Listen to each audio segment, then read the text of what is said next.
#90స్లో మధ్యతరగతి చంద్రశేఖర్గా అయినా, కోర్టులో భయపెట్టే మంగపతిగా అయినా 100% కాదు 1000% న్యాయం చేసి అండ్ ఇప్పుడు దండోరాలో మరొక అద్భుతమైన పాత్రలో మనల్ని అలరించడానికి రాబోతున్నటువంటి మా శివాజీ గారిని మాట్లాడవలసిందిగా రిక్వెస్ట్ చేస్తున్నాం.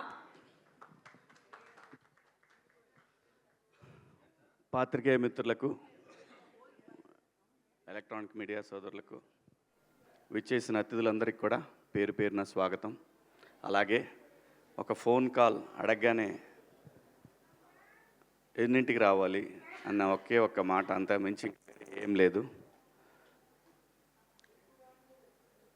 నా సోదరుడు Anil, thank you so much. ఈరోజు అనిల్ రావటం వల్ల ఈ సినిమాకి ఇంకా కొంతమందికి, ఇప్పటిదాకా ఎంతమందికి రీచ్ అయిందో ఇంకా కొంతమందికి గట్టిగా రీచ్ అవుతుంది.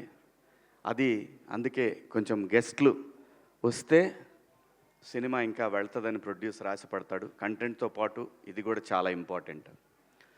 ఇంకా నా విషయానికి వస్తే, నేను చిన్నప్పటి నుంచి నాకు ఆ డప్పు సౌండ్ వింటే ఒళ్ళు పొంగిద్ది, ఆగదు, అస్సలు ఆగదు. అమ్మతోడు నేను అన్నీ మర్చిపోతా, అసలు నేను ఆగలేను. చిన్నప్పుడు ఊర్లో మాకు సముద్రయ్య అని ఒక అతను ఊళ్ళో ఏది జరిగినా డప్పేయటానికి వచ్చేవాడు.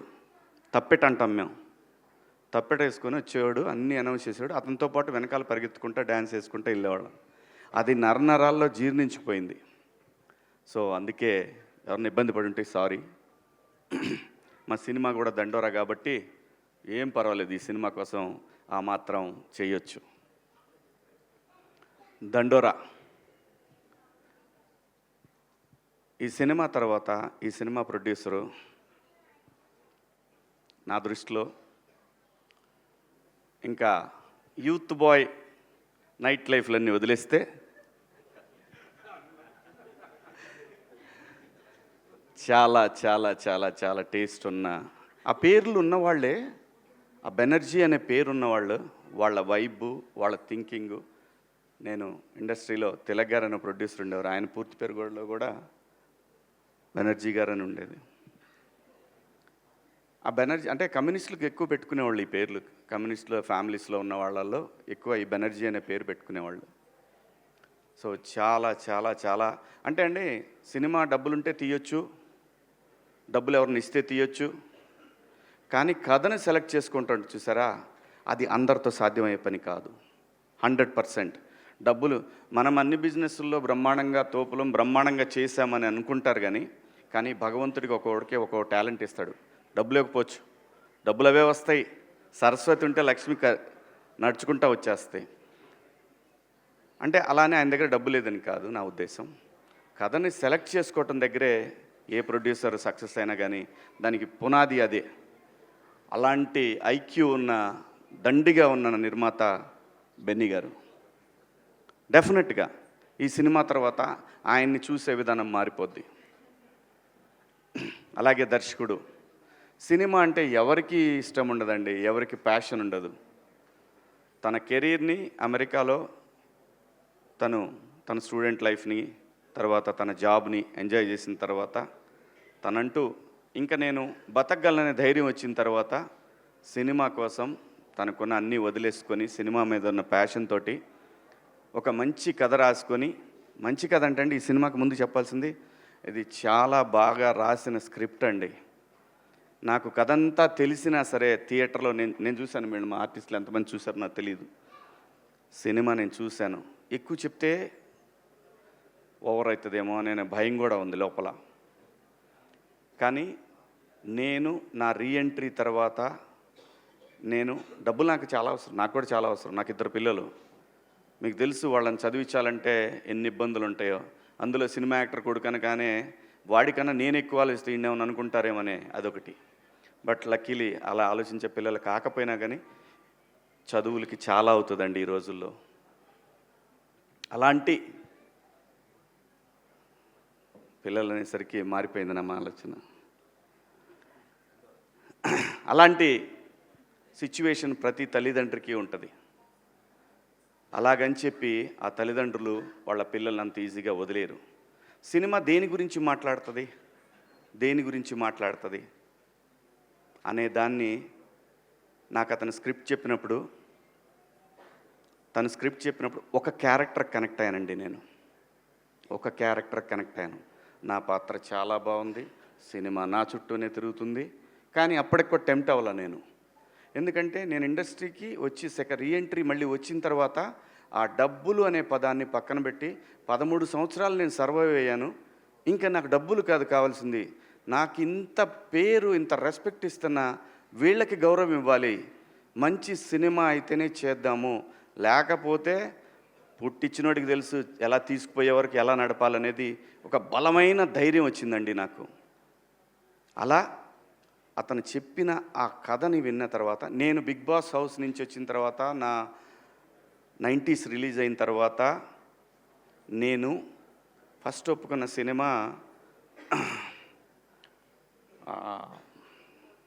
కూర్మనాయక. అది చాలా గ్రాఫిక్స్తో ఉన్న సినిమా. ఒక నెగిటివ్ క్యారెక్టర్ నాది, నాకు బాగా నచ్చిన కథ అది. దాని తరువాత కోర్టు కాదండి నేను ఒప్పుకుంది, ఈ సినిమా.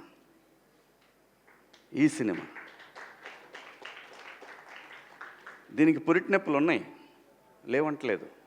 ఆ కారణం చేతనే నాని గారు తొందరగా అయిపోయింది, కానీ బెన్నీ కదా, కొంచెం కష్టం ఉంటుంది. ఉండాలి, ఉంటేనే రెస్పాన్సిబిలిటీ ఉంటుంది, లేకపోతే కష్టం. అలా ఈ సినిమా 90s చేసిన నవీన్ మేడారం అని ఆయన నిర్మాత, దానికి సిరీస్కి ఆయన ద్వారా వచ్చారు ఈయన నా దగ్గరికి. ఈయన వచ్చినప్పుడు ఫస్ట్ నాకు పిచ్ డెక్ పంపించమని చెప్పాను నవీన్ మేడం, అది పంపించారు. ఆ తర్వాత ఆయన కథ చెప్పారు, వచ్చి నాకు కథ చెప్పారు. అదంతా వింటున్నాను కానీ నేను ఎక్కడ టెంప్ట్ అవ్వలేదు. ఓకే, బాగుంది, బాగా రాసుకున్నాడు. ఎప్పుడైతే ఒక పాత్రను ఇంట్రడ్యూస్ చేశాడండి, అక్కడి నుంచి సినిమా లెవెల్ కూడా ఎవరెస్ట్ శిఖరంలాగా వెళ్ళిపోద్ది అనమాట. ఆ ఎవరెస్ట్ శిఖరంకి వెళ్ళిన తర్వాత బయటకు వచ్చే హై ఉంటుంది చూసారా, ఆ హై మీరు ఇందాక చూసిన తమ్ముడి డ్యాన్స్ చాలా బాగా రాసుకున్నాడండి. నిజంగా నేను అమితంగా ప్రేమించేమీ మాట్లాడట్లేదు. సినిమా తీసేవరకే ప్రేమిస్తాను నేను. సినిమా తీసిన తర్వాత అది ఎడిటింగ్ రూమ్లోనైనా థియేటర్లో నిర్దాక్షిణ్యంగా దాన్ని నేను హేట్ చేసినంత ఎవరు హేట్ చేయరు. అబ్బా అంట. మా వాడు ట్రైలర్ చేసిన, అబ్బాయి అక్కడక్కడ లూజ్ ఫ్రేమ్స్ ఉన్నాయో అన్న, పెద్ద కొంచెం టైట్ పెట్టొద్దు, తెలీదు మరి ఎవరో ఏమంటారో, బయటికి వెళ్తుంది ఫస్ట్, మన బిడ్డ బయటికి వెళ్తూ ఉంది ఫస్ట్ టైం అని చెప్పి ఆ భయం ఉంటుంది. ఆ భయంతో చాలా చెప్తాం. నేను మళ్ళీ సినిమాలు చేయటం మొదలుపెట్టిన తర్వాత నాకు అందరు కొత్త డైరెక్టర్లే వచ్చారు. అన్ని కంటెంట్ ఓరియంటెడ్ ఫిల్మ్సే. ఏ ఫిలిం కూడా డబ్బుల కోసం, డబ్బులు తీసుకుంటున్నాను, డబ్బులు తీసుకోవట్లేదు, మళ్ళీ అలాంటి మాటలు మాట్లాడకూడదు. డబ్బులు కావాలి కదండి అని అలా బతిలాడుకొని తీసుకుంటున్నాను, అది వేరే విషయం. కానీ ఆ కంటెంట్ విషయంలో మాత్రం నో కాంప్రమైజ్, నో. ఈ సినిమా ప్రతి ఒక్కళ్ళని, చాలా సినిమా రిలీజ్ అయిన తర్వాత, రేపు లేదంటే ప్రీమియర్స్ పడ్డ తర్వాత జర్నలిస్ట్ సోదరులు ఉన్నారనే పెద్ద ధైర్యం అయితే నాకు ఒకటి ఉంది. ఎందుకంటే మీరు రీసెంట్ డేస్లో వాళ్ళు మీరు చూశారు, ఒక ప్రీ వెడ్డింగ్ షో కానీ, ఆ తర్వాత వచ్చిన 2-3 సినిమాలు కానీ, వాళ్ళు బ్రహ్మరథం పట్టిన విధానం, అది ఇండస్ట్రీకి శ్రీరామరక్ష, నిర్మాతలకి శ్రీరామరక్ష. అలాంటి ఒక ధైర్యం నాకుంది. ఈ కథని వాళ్ళు ఎలా చూస్తారనే దాంట్లో నేను సినిమా చూసా. సినిమా అద్భుతంగా వచ్చింది. ఇది మార్నింగ్ షో వరకే, ఈ వారం చిన్న సినిమాలు ఏం రిలీజ్ అవుతున్నాయి అని మాట్లాడుకునే వాళ్ళకి మాత్రం ఈ వారం చిన్న సినిమాల్లో ఇదొక చిన్న సినిమా. కానీ 25th సాయంత్రానికి ఇది చాలా పెద్ద సినిమా.